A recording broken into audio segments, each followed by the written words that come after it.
नमस्ते नमस्ते नमस्ते। आज का प्रश्न इतना आसान भी नहीं है और इतना कठिन भी नहीं, लेकिन एक बात तय है, अगर इस प्रश्न का उत्तर बिना सोचे दे दिया तो हो सकता है पूरी जिंदगी वही उत्तर दोहराते रह जाएं जो किसी ने हमें बता दिया था। तो आज दिमाग साथ रखिए, भावनाएं थोड़ी देर के लिए किनारे रखिए और केवल तर्क की अदालत में बैठिए, क्योंकि वहां फैसला शोर से नहीं प्रमाण से होता है। आज का प्रश्न है, संसार की सबसे पहली पुस्तक कौन सी है? जरा सोचिए, अभी अगर मैं सड़क पर निकल जाऊं और 100 लोगों से यही प्रश्न पूछूं तो मुझे शायद 50 अलग अलग उत्तर मिल जाएं।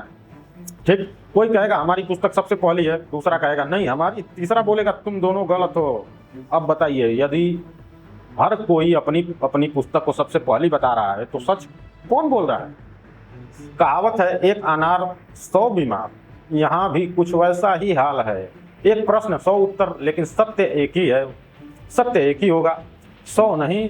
अब जरा मुस्कुराइए और एक छोटी सी बात सोचिए, अगर मैं कल एक किताब लिख दूं और उसके पहले पन्ने पर बड़े बड़े अक्षरों में लिख दूं यह संसार की सबसे पहली पुस्तक है, तो क्या वह सचमुच पहली पुस्तक बन जाएगी? अगर ऐसा होता तो दुनिया का हर लेखक अपनी किताब पर यही लिख देता, फिर तो फैसला हो ही गया। जिसने सबसे बड़ा दावा कर दिया वही जीत गया। लेकिन दुनिया ऐसे नहीं चलती। कहावत है, हाथ कंगन को आरसी किया, पढ़े लिखे को फारसी किया। जिस बात का प्रमाण हो उसे बार बार साबित करने की जरूरत नहीं पड़ती, और जिसका प्रमाण न हो उसके दावे कितने भी बड़े क्यों ना हो वे दावे ही रहते हैं। इसलिए आज हम किसी पुस्तक का नाम लेकर शुरुआत नहीं करेंगे, पहले नियम बनाएंगे, फिर देखेंगे उन नियमों पर कौन सी पुस्तक खरी उतरती है। ठीक, क्योंकि बुद्धिमान व्यक्ति पहले तराजू देखता है, फिर सोना तौलता है। अब पहला नियम, यदि कोई पुस्तक संसार की पहली है तो वह उस समय की होनी चाहिए जब मनुष्य को पहली बार ज्ञान की आवश्यकता पड़ी। और हाँ, इस वीडियो में हम ज्ञान को ज्ञान बोलेंगे, ज्ञान को ज्ञान, क्योंकि यही शुद्ध संस्कृत उच्चारण है, ज्ञान नहीं ज्ञान। तो आप समझ लीजिएगा। ठीक, अब सोचिए, जब संसार में पहला मनुष्य आया होगा, क्या उसके हाथ में स्कूल का बैग था? क्या उसके पास मोबाइल था? क्या उसने इंटरनेट खोलकर लिखा था? ज्ञान कैसे प्राप्त करें? नहीं, उस समय न स्कूल था, न कॉलेज थे, न विश्वविद्यालय, न शिक्षक, न पुस्तकालय, और न ही कोई ऐसा इंसान जो कह सके आओ मैं तुम्हें पढ़ाता हूँ। अब यहाँ एक ऐसा प्रश्न पैदा होता है जिसका उत्तर देना आसान नहीं। पहले मनुष्य ने पहला शब्द किससे सीखा? पहला वाक्य किसने सिखाया? पहला ज्ञान किसने दिया?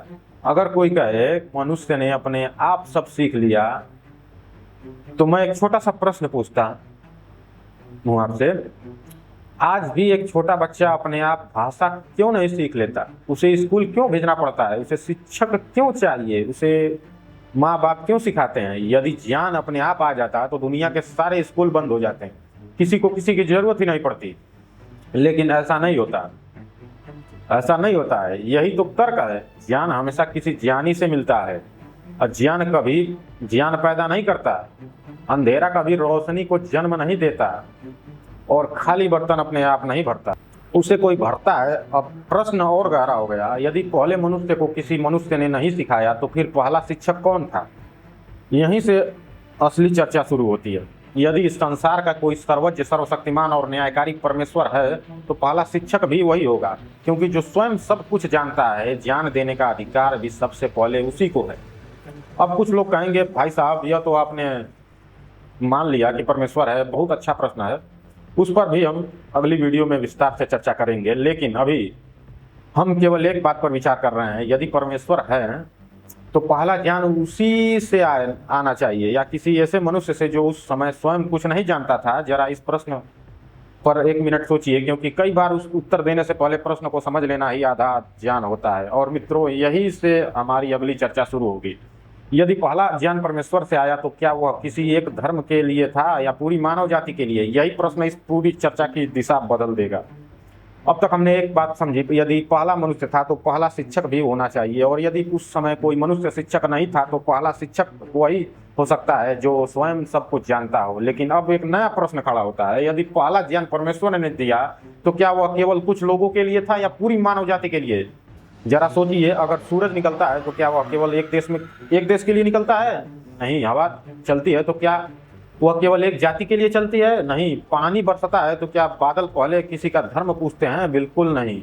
तो फिर यदि परमेश्वर सबका है तो उसका दिया हुआ ज्ञान भी सबका होना चाहिए, या केवल कुछ लोगों का? यदि देने वाला सबका है तो दिया हुआ ज्ञान भी सबके लिए होना चाहिए। अब यहाँ लोग एक गलती कर बैठते हैं, वे कहते हैं यह पुस्तक हमारे धर्म की है। लेकिन जरा ठहरिए, पहले यह बात बताइए कि जब पहला ज्ञान दिया गया था क्या उस समय अलग अलग धर्म थे? यदि उत्तर हाँ है तो उनके नाम बताइए। यदि उत्तर नहीं है तो फिर पहला ज्ञान किसी एक धर्म का कैसे हो सकता है? यही वह प्रश्न है जहां बहुत से लोग सोचने लगते हैं, क्योंकि बिना सोचे हुए उत्तर देना आसान है लेकिन सोचकर उत्तर देना थोड़ा कठिन होता है। कहावत है, जल्दी का काम शैतान का, इसलिए जल्दीबाजी में निष्कर्ष नहीं निकालना चाहिए। अब एक और मजेदार बात सुनिए। मान लीजिए एक गांव में केवल एक ही कुआं है, पूरा गांव उसी से पानी पीता है। कुछ वर्षों बाद गांव 4 हिस्सों में बंट गया। अब चारों लोग कहने लगे यह कुआं हमारा है, लेकिन सच्चाई क्या है? कुआं तो पहले से ही सबके लिए वहां मौजूद था, लोग बाद में बटे। ठीक इसी प्रकार यदि पहला ज्ञान पहले से मौजूद था और बाद में अलग अलग मत और परंपराएं बनी, तो पहला ज्ञान किसी एक समूह की संपत्ति कैसे हो सकता है? यही कारण है कि यह कहा जाता है कि प्रथम ज्ञान पूरी मानव जाति के लिए था। अब एक और प्रश्न, यदि कोई कहे मैं तब मानूंगा जब प्रमाण मिलेगा, तो यह बहुत अच्छी बात है, क्योंकि आंख मूंद कर मान लेना बुद्धिमानी नहीं है। लेकिन एक बात याद रखिए, हर विषय का प्रमाण एक जैसा नहीं होता है। यदि आप अपने परदादा का फोटो मांगे तो हो सकता है न मिले, लेकिन इसका अर्थ यह नहीं कि आपके परदादा थे ही नहीं। कई बातें प्रत्यक्ष प्रमाण से नहीं, तर्क, इतिहास और कारणों से समझी जाती हैं। अब जरा अपने मन से पूछिए, यदि पहला मनुष्य बिना शिक्षक के नहीं सीख सकता और पहला शिक्षक मनुष्य नहीं था, तो पहला ज्ञान कहाँ से आया? यही वह प्रश्न है जिसका उत्तर हमें पहले ज्ञान ग्रंथ की ओर ले जाता है। लेकिन अभी भी एक बहुत बड़ा प्रश्न बाकी है। यदि पहला ज्ञान सबके लिए था तो क्या बाद में लिखे गए सभी धर्म ग्रंथ गलत हैं? इस प्रश्न का उत्तर जल्दबाजी में नहीं देंगे, क्योंकि सत्य का रास्ता न तो कट्टरता से निकलता है और न ही भावनाओं से। सत्य तक पहुंचने के लिए धैर्य चाहिए, तर्क चाहिए और निष्पक्ष सोच चाहिए। अब तक हमने 3 बातें समझी। पहली, बिना प्रमाण के कोई दावा स्वीकार नहीं किया जा सकता। दूसरी, यदि पहला मनुष्य था तो पहला शिक्षक भी होना चाहिए। और तीसरी, यदि पहला शिक्षक परमेश्वर है तो पहला ज्ञान किसी एक जाति, देश या समूह तक सीमित नहीं हो सकता। लेकिन अब सबसे महत्वपूर्ण प्रश्न आता है, आखिर वह पहली पुस्तक कौन सी है? क्या अब भी हम उत्तर देने में जल्दबाजी करें? नहीं, क्योंकि कहावत है दूध का दूध, पानी का पानी। अब बात साफ होनी चाहिए। यदि पहला ज्ञान परमेश्वर से आया तो वही ज्ञान सबसे पहले होगा, और उसी प्रथम ज्ञान को वेद कहा जाता है। अब कुछ लोग तुरंत कहेंगे आपने वेद का नाम ले लिया, इसका प्रमाण क्या है? बहुत अच्छा प्रश्न है। प्रश्न करना ज्ञान की निशानी है। लेकिन अब मैं आपसे भी एक प्रश्न पूछता हूँ। यदि कोई कहे कि कोई दूसरी पुस्तक संसार की पहली है, तो उससे भी यही पूछा जाएगा, उससे पहले मनुष्य को ज्ञान किसने दिया? यदि वह कहे पहले कोई पुस्तक नहीं थी, तो फिर पहला ज्ञान कहाँ से आया? और यदि वह कहे हमारी पुस्तक सबसे पहले आई, तो उसे यह भी बताना होगा कि सृष्टि के प्रारंभ से लेकर उस पुस्तक के प्रकट होने तक मनुष्य किस ज्ञान से जीवन जी रहा था। यही वह प्रश्न है जिसे नजरअंदाज नहीं किया जा सकता। सत्य का रास्ता प्रश्नों से होकर ही गुजरता है। अब जरा एक उदाहरण सुनिए। मान लीजिए एक शिक्षक कक्षा में आया और बच्चों को पढ़ाया। कुछ वर्षों बाद उन्हीं बच्चों ने अपनी अपनी कापियां लिख ली। अब यदि कोई छात्र यह कहे मेरी कापी सबसे पहली है, तो क्या यह बात सही होगी? नहीं, क्योंकि पहले शिक्षक था, फिर शिक्षा हुई, फिर कापियां लिखी गई। ठीक इसी प्रकार पहले मूल ज्ञान होना चाहिए, उसके बाद अलग अलग समय में अनेक ग्रंथ अस्तित्व में आ सकते हैं। यही तर्क प्रथम ज्ञान की ओर संकेत करता है। अब एक बात और, सत्य को मानने के लिए किसी से लड़ने की आवश्यकता नहीं होती। कहावत है सत्य को आँच नहीं। यदि कोई बात सच है तो वह प्रश्नों की आग में और अधिक चमकती है, और यदि कोई बात केवल भावनाओं पर टिकी है तो वह तर्क के सामने टिक नहीं पाती। इसलिए किसी भी पुस्तक के बारे में निर्णय लेने से पहले एक ही प्रश्न पूछिए, क्या यह पहला ज्ञान हो सकता है? यदि उत्तर हाँ है तो उसका कारण भी होना चाहिए। यदि उत्तर नहीं है तो उसका भी कारण होना चाहिए। निर्णय हमेशा कारणों से होता है, नारों से नहीं। मित्रों, आज की चर्चा का निष्कर्ष यही है, यदि सृष्टि के आरंभ में पहला शिक्षक परमेश्वर था तो पहला ज्ञान भी उसी से आया होगा, और उसी प्रथम ज्ञान को वेद कहा जाता है। बाकी निर्णय आपका है।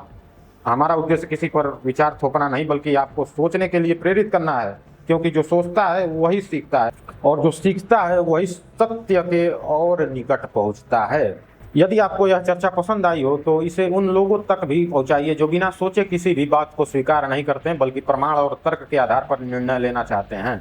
शेयर कर दीजिए उनके पास इस वीडियो को। मिलेंगे फिर इसी तरह किसी ज़बरदस्त टॉपिक को लेकर। इस यूट्यूब चैनल को आप चाहे तो सब्सक्राइब कर सकते हैं। नमस्ते नमस्ते नमस्ते।